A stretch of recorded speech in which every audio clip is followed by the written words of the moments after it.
My name is Rachel Grage. I'm running for the Florida House of Representatives, District 16 in November. One of the first questions people ask is, well, what is District 16? Glad you asked. District 16 goes from the ocean in the east over to 295 in the west, St. Johns River to the north.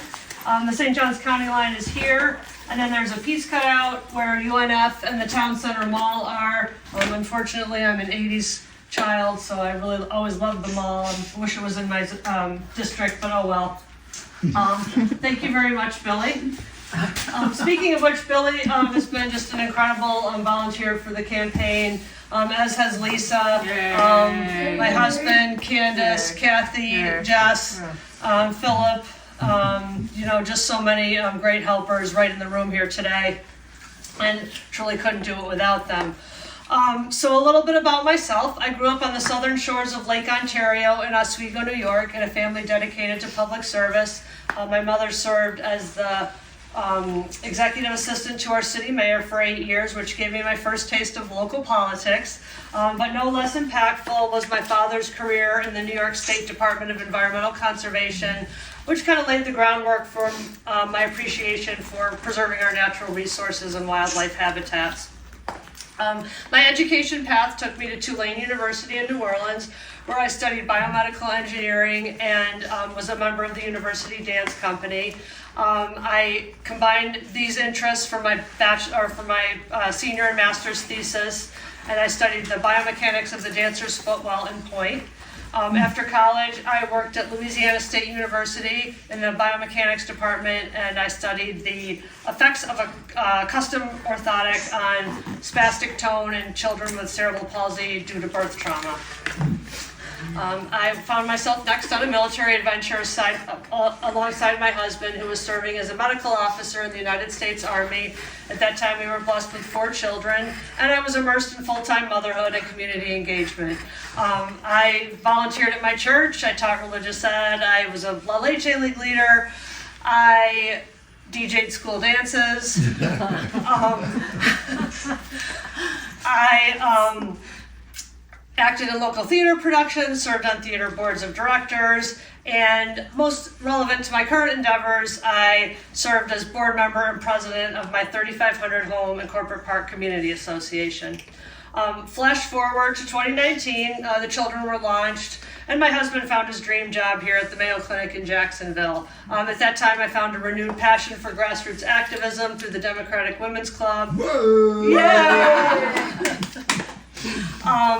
Which is where I met Philip and Jessica. As part of my time with the Democratic Women's Club, I served as a board member, or still do actually, and I was asked if I would be interested in serving as the club's, the St. Johns County, we lived in St. Johns County at the time, if I would be interested in serving as the legislative liaison for that club, and I thought to myself, I'm not really sure what that is, but I'm sure I'll do it. And I'm so glad I did, because it really opened up just such an interesting new chapter in my life. And I got to work with a dedicated group of representatives from all the clubs all over the state, and we combed through legislation during session and found legislation that we either wanted to support or speak out against. And once we figured out what that legislation was, we would contact our club members and ask them to call, visit, email their representatives and voice their opposition or support of certain bills that affect probably women in particular, women and families. Also, as part of my time as a legislative liaison, I traveled to Tallahassee several times advocating with different groups, including the Democratic Women's Club, Equality Florida, Moms Demand Action, and I got to see up close and personal how the legislature works. And there's a lot of focus on culture wars at the expense of everyday issues affecting you and me. Of equal concern, on the last ballot, there was only one person running for District 16, a reality I find unacceptable and frankly un-American. In order to have a robust democracy, we need to have choice on election day, and good choice. District 16 deserves a representative that's there for the people, not special interests or corporations. Yay. So armed with this knowledge, I really began to reflect on what I was being called to do as an American citizen in a country that's given me so much, and I've benefited so much from the programs and the opportunities in America. What could I do to step up and take that next level of responsibility? And I thought a lot about the American dream, and the other side of the American dream is not just what America can do for me, but what can I do for America? And I thought, shoot, if anybody can run for president, and I mean anybody, surely I can run for House. So that gave me kind of the impetus to go ahead and file my paperwork, and if you had told me back then everything that was involved, I probably would have not believed you, but here we are today, and everything's going greatly, wonderfully, so I'm super happy to be here campaigning. So what do I stand for? There's so many issues. I mean, it's like a CVS receipt, very long, but I've tried to narrow it down to a few key issues that can hopefully bring people together instead of continuing to divide us in the state of Florida. Number one on my list is skyrocketing property insurance premiums. It's just out of control. And I have it on good authority. They spent 30 minutes on it in the last legislative session, which, you know, everyone should be angry about. Hand in hand with that is skyrocketing rental prices. Our kids aren't going to be able to afford their own first home until they're my age, you know, in their 50s. So we really just need to get, at least start talking about it, figuring out a plan of how we're going to address that. And it's a multifaceted issue. It's not easy to understand. Just trying to dig into it and try to understand the history of how we got here is taking considerable effort, but I do have some policy ideas starting to gurgle up, so I'm excited about that. I personally firmly believe that a strong public education is the bedrock of a just and prosperous society.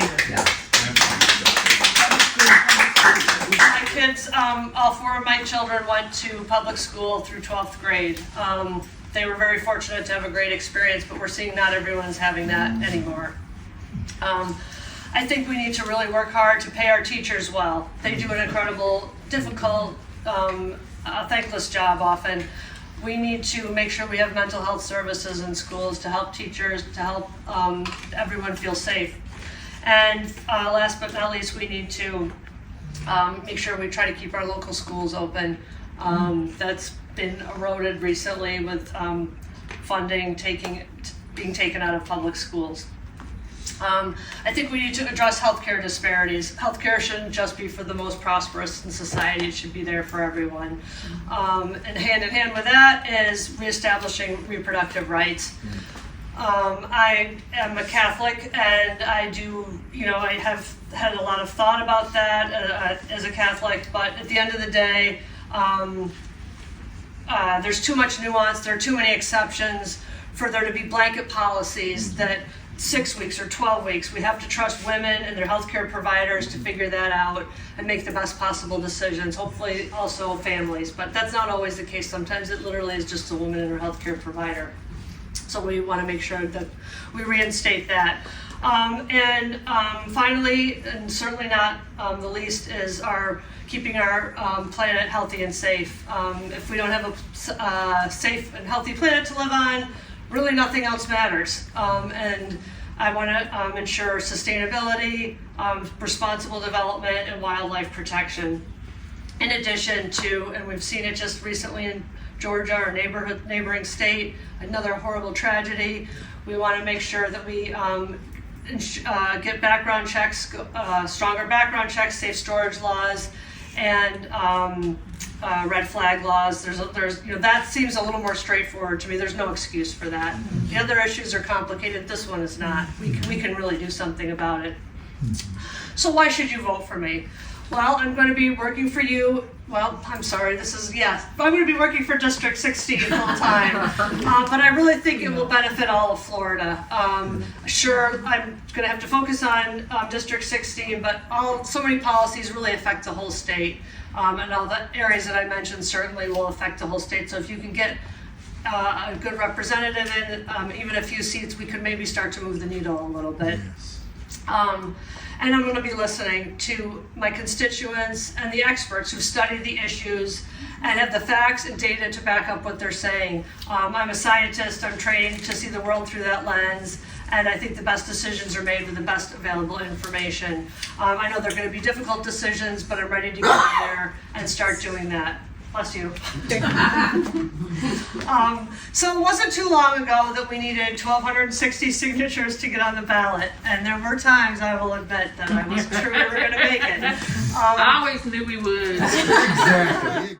We were resourceful. We had a small army of volunteers out there, and we got the signatures and more. And we've shown that we're ready for this. We're ready for change. There's nothing we can't do. That's right. Not at all. But no one's going to hand us this election on a silver platter. We're going to have to work right up through Election Day. We're going to have to keep pushing. We're going to have to keep getting out, canvassing like everyone's been doing. It's been fantastic, the support so far. But that's the American way, and I think that's the best way to have a dream and to work for it, driven by the dream and the desire to do what's right. For me, for you all, and really most importantly for the people who can't speak for themselves. I like to kind of think of the campaign as meat and potatoes now. So the meat, that's my metaphor. The meat is the canvassing. So getting out there, talking to voters, coming to events like this, talking to your people that you might meet, just say, hey, this Rachel Grage, she's great, we love her. Yes, we do. And having them tell two people and creating that net that will get the word out and motivating people to get out and vote on Election Day. Because even if people fall in love with a candidate, if they don't go vote, it's kind of, it's unfortunately not going to help. That's the meat of the campaign is the canvassing. If you can come out, grab a friend, even one time is great, and we'll walk you through it. We've got experts right here in the room, and it's fun. We've really made it a good time, and we tailor the messaging so that we appeal to people and we don't get them angry, and they want to hear the message. And the potatoes, the more difficult part in some ways is the fundraising. And I mention that because as much as our efforts have been to get out and talk to a lot of people, it's been fantastic, but we're never going to be able to reach everyone. The district, there's street after street. For every street you canvass, there's 10 more that crop up. And we can't get out there. We're out every night almost, and we're just not going to be able to hit everybody, although we're trying. So our digital efforts, our mailers, postcarding, that kind of thing just require money, unfortunately. So anything you can do to help out the campaign is greatly appreciated. I have got the most, Lisa will tell you, the most streamlined budget. So we're just going to pour that money directly into voter outreach. It's not getting spent on anything frivolous. So, yes, grab a friend, come out and canvass for me. It would be fantastic. Check out my website, rachelgrage.com. You can read more about me there. Check out Mobilize. Type in Rachel Grage in the search engine, but we're also posting everything on our webpage as well. Facebook, we just try to always advertise everything there. And Instagram, you can also like. And like it. What else is it? Follow. Yep. And share. Share.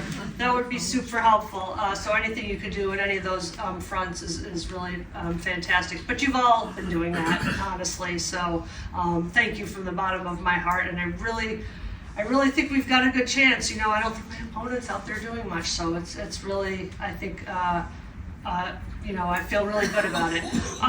So I have been talking about this metaphor of waves in our community.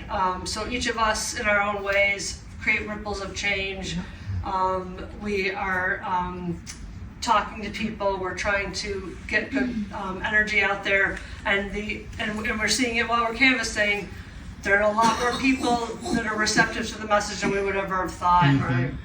And it's a myth, maybe even a lie, to say that we're in the minority, because I don't think we are. And I've been out there knocking on doors, pounding the pavement, as all of you have, and we've gotten great reception. So it's just not true that people are receptive. So the ripples are coming together, basic wave theory, they're growing, they're feeding off of each other, and we are going to create a tidal wave of transformation to trailblaze the halls of Tallahassee in November. Like a stone thrown into still waters, our individual actions create ripples that spread outward, touching and influencing others far beyond the initial point of impact.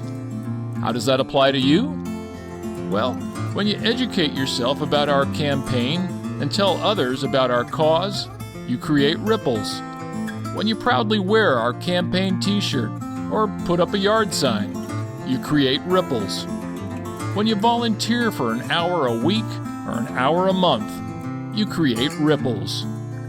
When you donate, you create ripples. And those ripples will inspire others who will create their own ripples, exponentially expanding until all those little ripples become one big wave.